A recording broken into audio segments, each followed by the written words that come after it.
날마다 솟는 샘물과 함께하는 오늘의 큐티 시간입니다.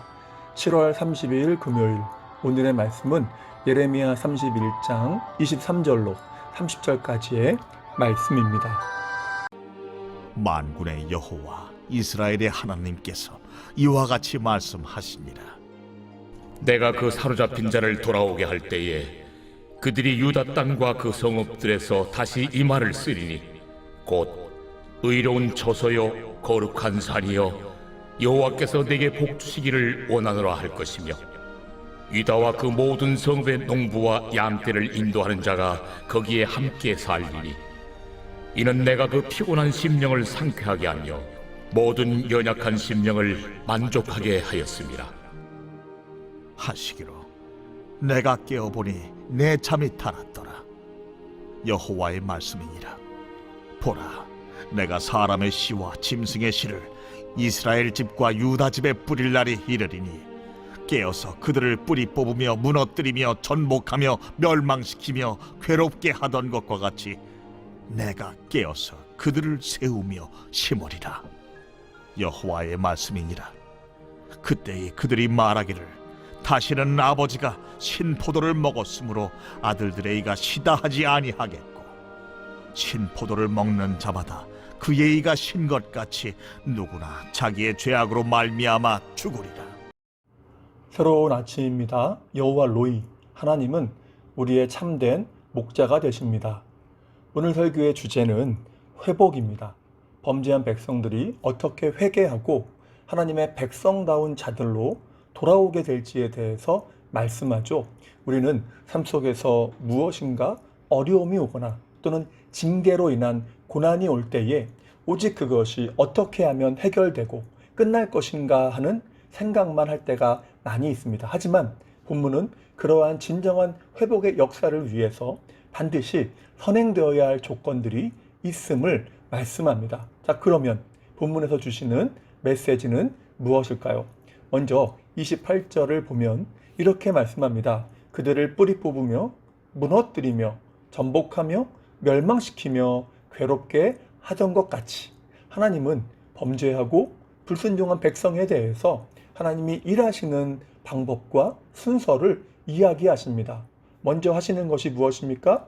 무너뜨리고 제거하는 것입니다. 그들의 불신앙적이고 악한 것들을 무너뜨리는 것이죠. 우리는 본문을 건물을 헐고 다시 짓는 것에 비유하여 설명할 수 있을 것입니다. 여러분, 만일 기존 건물이 있는 곳에 새로운 건물을 지으려면 어떻게 해야 합니까? 옛 건물을 완전히 무너뜨려야 하지 않습니까? 기존 건물을 그대로 두고 그 위에 새로운 건물을 지을 수는 없다는 것이죠. 그렇습니다. 하나님께서 그 백성들을 뿌리 뽑으며 무너뜨리신 이유는 그들에게 있는 기존의 죄악과 불신앙적인 것들을 제거해야만 새로운 심령과 신앙이라는 새로운 건물을 지을 수 있기 때문이었습니다. 기존의 불신앙을 방치하고 새로운 백성을 만들 수는 없다는 것이죠. 그런 면에서 28절에 멸망시킨다는 표현이 나오지만 이것이 진짜 멸망입니까? 가깝게 본다면, 가까이 본다면 그때 죽임을 당한 백성들에게는 멸망으로 보일 수 있지만 멀리 보면 멸망이 아니라는 것입니다. 왜일까요? 그들이 회복되었기 때문입니다. 다시금 예루살렘으로 돌아왔고 성전과 성벽을 재건한 것입니다. 그리고 이러한 성벽과 성전의 재건은 새로운 심령, 새로운 나라의 재건을 의미하기도 하는 것이죠. 결국 멸망으로 보였지만 그것은 멸망이 아니라 그들을 새롭게 하기 위한 징계였던 것입니다. 문의는 멸망이지만 실제로는 징계였던 것이죠. 맞습니다. 성도는 결코 망하지 않습니다. 그냥 보면 그것이 징계 차원이든 시련이든 망하는 것처럼 보일 수도 있지만 결코 망하지 않는다는 것이죠. 아니, 망해도 안 망하는 것입니다. 왜입니까? 예수 그리스도께서 함께 계시기 때문입니다. 디모데후서 4장 7절에서 바울은 우리가 이 보배를 질그릇에 가졌다고 하지 않습니까? 보배가 무엇입니까? 복음입니다. 예수 그리스도시죠. 우리는 우리 안에 모두 예수 그리스도를 가졌고 복음을 가졌습니다. 이러한 자에게 주어진 은혜가 무엇입니까? 그 뒷절인 디모데후서 4장 8절과 9절에서 언급되죠. 사방으로 우겨쌈을 당해도 쌓이지 아니하고 거꾸러뜨림을 당해도 망하지 않는다는 것입니다. 우겨쌈을 당했는데 쌓이지 않고 넘어졌는데 안 망한다? 망하는 것 같지만 안 망한다는 것입니다. 왜입니까? 우리 안에 주님이 함께 계시다는 것이죠. 우리를 위해 목숨까지 버리신 그리스도께서 우리와 함께 계시는데 망할 수 있을까요? 결코 망할 수 없는 것입니다. 물론 고난은 있을 수 있고 시련도 만날 수 있죠. 그러나 반드시 다시 일어나는 것입니다. 이것이 성도의 삶인 것이죠. 그 사실을 신뢰하고 날마다 주님을 의지하여 승리하시는 복된 삶 되시기를 소망합니다.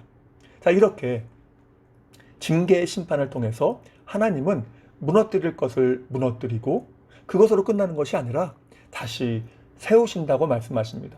영적, 육적으로 모두 회복시키신다는 것이죠. 그래서 27절을 보면 내가 사람의 씨와 짐승의 씨를 이스라엘 집과 유다 집에 뿌릴 날이 이르리니 라고 하죠. 번성의 복을 말씀합니다.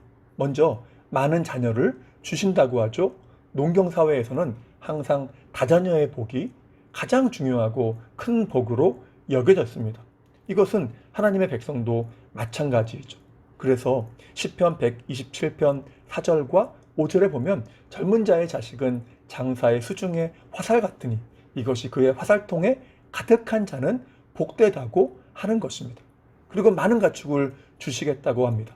당시에 척박한 땅에 살던 백성들에게 가축이라고 하는 것은 재산에서 가장 중요한 재산이었습니다.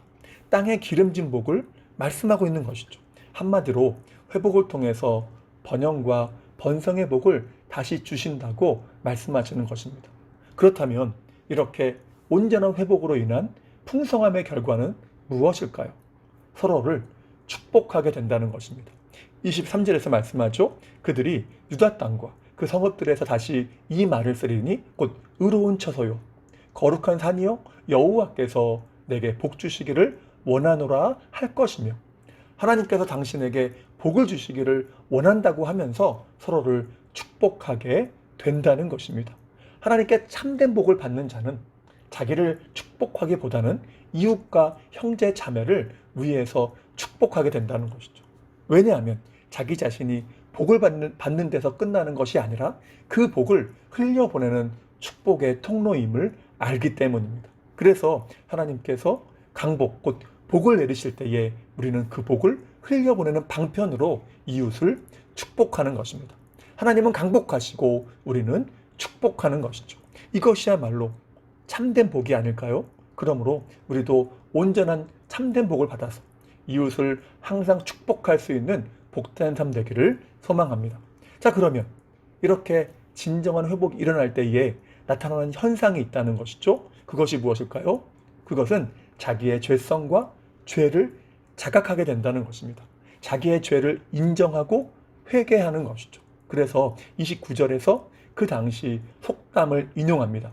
아버지가 신포도를 먹었으므로 아들들의 이가 시다고 하지 아니하겠고. 무슨 말입니까? 당시 바벨론으로 끌려간 백성 중에는 자기는 잘못이 하나도 없는데 조상들의 죄악으로 자신들이 고난을 당한다고 생각했던 사람들이 많았던 것입니다. 이런 생각 속에서 진정한 회개가 가능하겠습니까? 전혀 불가능하죠. 회개가 아니라 불평과 불만만 갖게 될 것입니다. 그러나 문제는 인간의 기본적인 성향 자체가 자신의 죄를, 자신의 잘못을 인정하지 않으려 한다는 것이죠. 아담과 하와의 경우도 그렇지 않습니까? 선악과를 따먹은 책임을 아담은 하와에게, 하와는 뱀에게 돌리죠. 이처럼 유다 백성들은 자신들의 고난의 원인을 조상 탓으로 돌렸습니다. 지금 고난으로 자신들의 이가 신 것은 조상들이 죄악이라고 하는 신포도를 먹었기 때문이라고 이야기하는 것입니다. 그러나 그들이 진정으로 회복될 때에 그들은 자신의 죄를 인정하고 진정으로 회개하며 돌이키게 되는 일이 함께 일어난다는 것입니다. 이 모든 것이 나의 죄 때문입니다. 나의 죄를 회개합니다라고 고백하게 되는 것이죠. 내 의를 주장하는 것이 아니라 하나님 앞에 서 있는 나의 죄악된 실존을 보고 부끄러워 견딜 수 없는 심령으로 회개하며 나아오게 되는 것입니다. 이것이 참된 회복의 시작이라는 것이죠. 물론 이 모든 것이 하나님의 은혜로 주어지는 것이겠지만 우리 입장에서는 우리의 죄를 인정하고 자복하며 숨기지 말고 고백해야 하는 것입니다. 거기에서 진정한 회개와 회복은 일어나는 것입니다. 왜입니까? 이것이 하나님과의 온전한 관계 회복의 시작을 의미하기 때문입니다. 모든 무너짐과 넘어짐의 원인은 하나님과의 관계가 무너졌기 때문 아닙니까? 그런데 그 관계가 회복된다면 자연히 진정한 회복의 역사는 나타난다는 것이죠. 그리고 이러한 회복은 그 누구도 흔들 수 없는 견고하고 참된 회복이 되는 것입니다. 그러한 은혜가 여러분의 삶에 오늘도 내일도 모레도 충만하시기를 주님의 이름으로 축복합니다. 그러면 다 같이 주기도문 하시고 기도하실 때에 우리에게 진정으로 우리의 죄를 보게 하시고 그것을 인정하고 회개하며 나아감으로 그 안에서 하나님께서 주시는 참된 회복을 누리게 하시고 그 안에서 이웃을 축복하는 자리까지 나아가는 복된 역사가 있도록 기도하시고 주의 나라와 그의 의를 위해서 그리고 나라와 민족을 위해 연약하신 분들을 위해 각자 가지고 있는 기도의 제목들을 놓고 기도하도록 하겠습니다. 하늘에 계신 우리 아버지, 아버지의 이름을 거룩하게 하시며 아버지의 나라가 오게 하시며 아버지의 뜻이 하늘에서와 같이 땅에서도 이루어지게 하소서. 오늘 우리에게 일용할 양식을 주시고 우리가 우리에게 잘못한 사람을 용서하여 준 것 같이 우리 죄를 용서하여 주시고 우리를 시험에 빠지지 않게 하시고 악에서 구하소서.